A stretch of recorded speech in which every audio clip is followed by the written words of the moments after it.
Harbor Freight impact gun stopped working.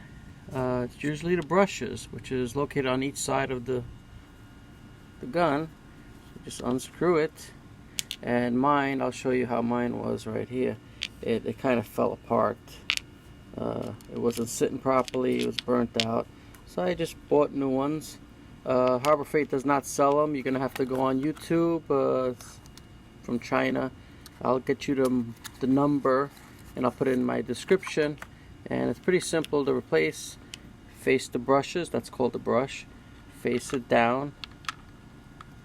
I'm trying to do this while I'm holding the camera.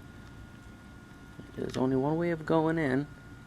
Come on, go in there. Alright, there it goes. And it just slides down. That goes down like that. Spring, put the cover back on.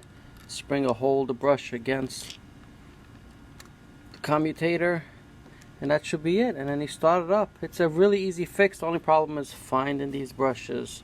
I don't know the exact size, but like I said, I'll put it in my description so you can order them and you have yourself your gun back. Hope this helps.